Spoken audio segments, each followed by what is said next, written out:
Leave your comments on the Ask Reddit sub, and I'll read your answers on the next episode of LWIAR. What do people learn too late? Learning when to say no. Learning how to apologize when it's your fault, and how to not apologize when it's not your fault. I am absolutely guilty of the latter. Me, standing in line the grocery store. Guy walks up, shoves me aside and grabs some gum. Me, oh, sorry, my mom. Why are you apologizing? This guy just walked up, shoved you out of the way and grabbed something he didn't need when he could have just asked nicely. Me, a reflex. I don't really care either way. I should probably stop doing that. Learning when to say no.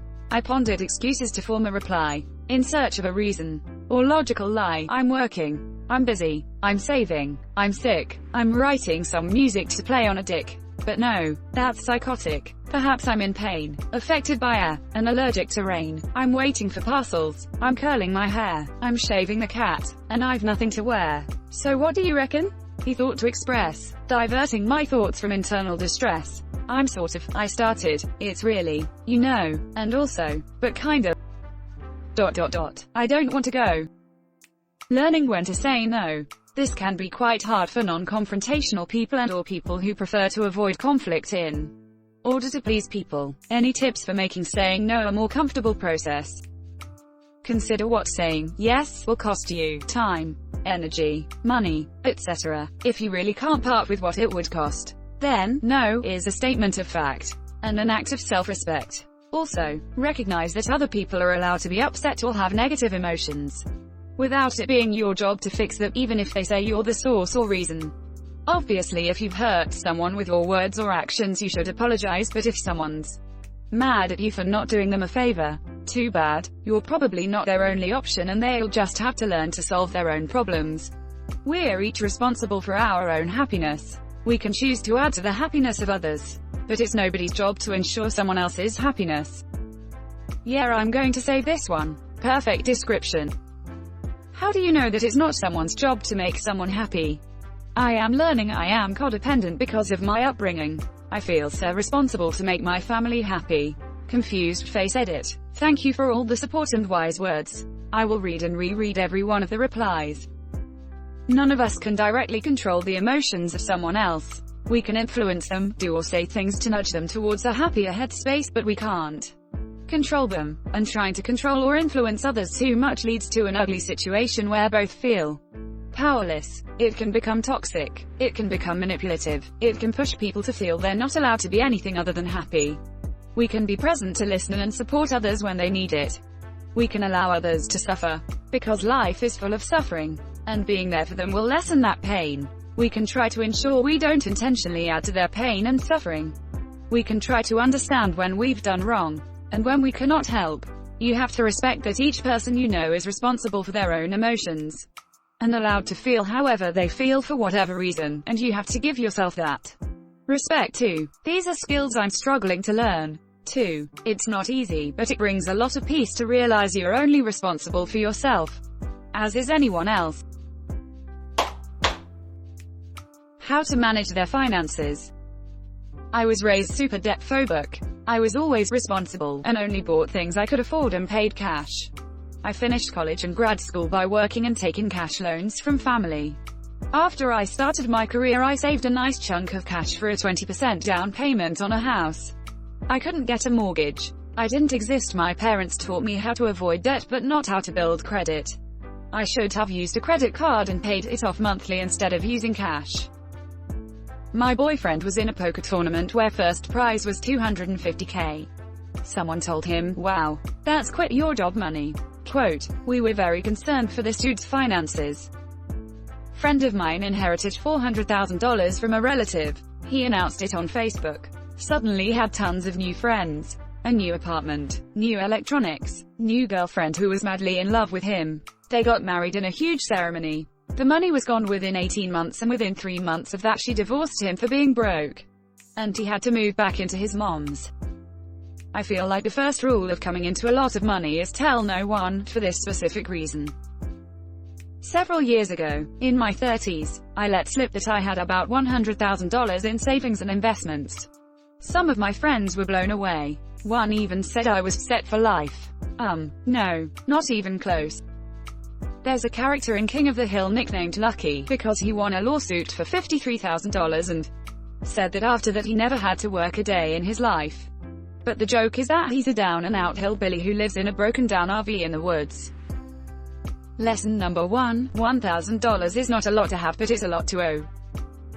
Lesson number 2, it's much easier to blow $100 than it is to make $100. Lesson number 3, even if it's just $10, it makes a difference on how you spend or save it. Lesson number 4, I'm not gay, but $20 is $20. Lesson number 3, to 3 children is not better than 3 money. Lesson number 4, if you can't afford a condom, you can't afford kids. Lesson number 5, something expensive and unexpected will eventually happen whether you prepared for it or not. Have emergency money prepared for it. Lesson 6, a talent can almost always be turned into a trade if you work hard and market yourself correctly. Lesson 7, if you can't buy it twice, you can't afford it. What not to share on the internet.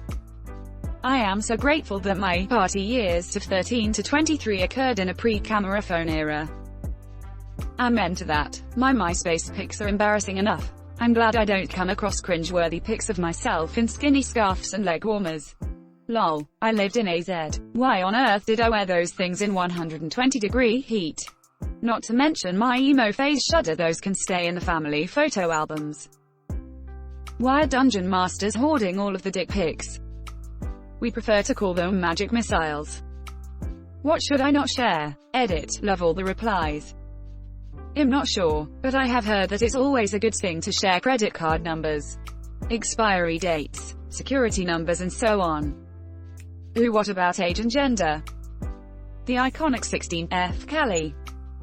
ASL. Sorry, I don't speak any sign language. That you might be wrong sometimes. Some never learn. Edit. Change they to you. I discovered that my nature is to never accept that I'm wrong. I will give excuses, argue, but not accept. I've made it a resolution this year to just accept it when I'm wrong. In Western cultures, if you admit that you're wrong when you actually are, and ask how you can do better next time and then do it, people will be a lot more impressed than if you're the guy who is never wrong. Honestly, yeah, never being wrong is a party trick. Being a good person shows commitment and the ability for growth. Far more impressive. The value of a good, unconditional friend. Had the same best friend since I was 2. Don't know where I'd be without her smiley face. Me too. We're nearly 30. Shush is more like a sister at this point. We're really close and speak most days. Our kids are the same age as well. She's always got my back. She's kind, honest and loyal, and not afraid to tell me when I'm freaking up. I couldn't be without her. If this ain't wholesome IDK, what is? How dangerous driving a car can be. This is very, very true. I survived 2 car accidents without any scratch in 3 months. Drive safe and remember, just because you have priority way, it doesn't mean that they will give it to you. Pay attention. Sometimes letting go of your priority is the way to avoid an accident.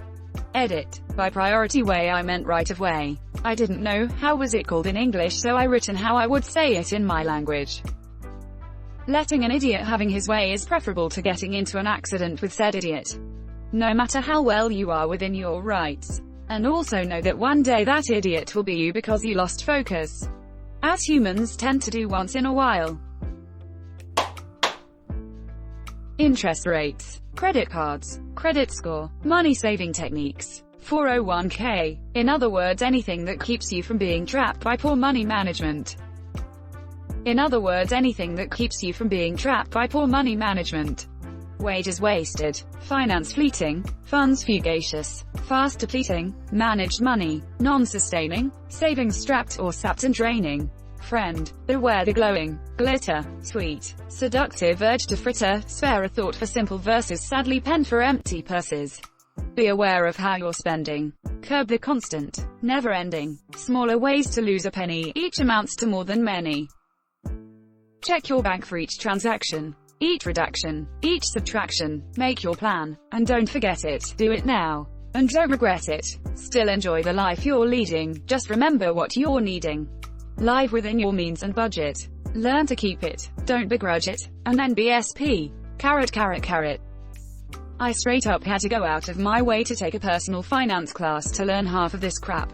And that was like 2 months ago and I already forgot most of it. I recommend the book I Will Teach You to Be Rich by Ramit Sethi if you need a refresher. I've been working through it myself and it's pretty useful so far.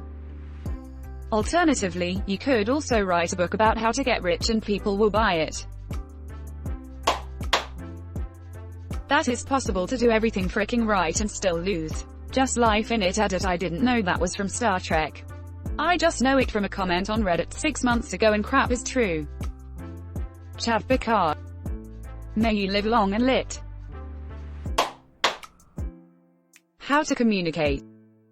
Not communicating with my wife almost destroyed my marriage. I'm finally learning to tell my wife how I feel. I was going to say something similar. I think philosophy and rhetoric should be taught in elementary. Logic and critical thinking is so important. Learning early how to form a cohesive argument and perhaps about logical fallacies is important.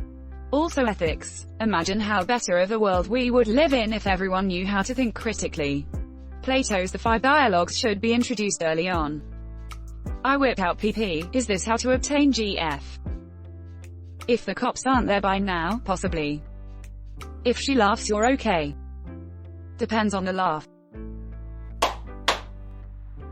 That happiness usually comes from a diverse range of interests, hobbies, and commitments. You are not your job. Your romantic partner cannot be your everything, etc. It's so easy to get sucked into a life where your career is everything or where you wrap your entire identity around your partner. There is nothing wrong with celebrating your loved ones and being close. And there is nothing wrong with caring about your job. You just need more to thrive. I see this so often in relationships. Two people meet and fall in love. They each inspire one another based on their interests and achievements. It's part of what makes them fall in love. But slowly, over time, they let those hobbies go. Stress gets in the way. Bills pile up. And then one day they find themselves wondering why they ever loved this person in the first place. Instead of being sexy and interesting, they're just part of a routine. TLDR, diversify your interests and activities to be happy. Don't rely on a single person, hobby, or commitment to give you everything you need. Weave a tapestry of your life with many threads. Frasier. This isn't just about hobbies or a partner. Some people lose their personality and can't talk about anything else but their children. And then when Timmies and Annies grow up and leave the nest, those people are broken and depressed. You are more than your children. Don't let them rob you of your soul. P. The value of walking away from someone toxic in your life, even if it is your parents and family. If you are thinking of it and are scared and have somewhere where you can land in a safe place, then do it. It hurts like hell for a long while, but it gets better, and one day you realize how peaceful your life is and you find you only miss the family you wish you had had. Don't ever think it's okay to talk to yourself in a manner you wouldn't let another human being talk to you. The biggest abuser I ever had in my life was my constant companion, the thoughts in my head. We often take care to choose our words when correcting a child or friend. But if anyone had talked to me the way I talked to me for 30 straight freaking years, I would have murdered them. And probably got away with it too. Be nice to yourself. You're the only you have. There's a line from a musical I really like. Company, do you know if other people do to you what you do to yourself, they could be put in jail? It's a line that has stuck with me for almost 15 years now, and treating myself kindly is something I'm still struggling with. But it is important to remember. My brain after reading that, yeah, be nicer to yourself, you stupid frick. Why don't you think happier thoughts, you lil B-word? That it's never too late to learn. You really whip out the reverse there.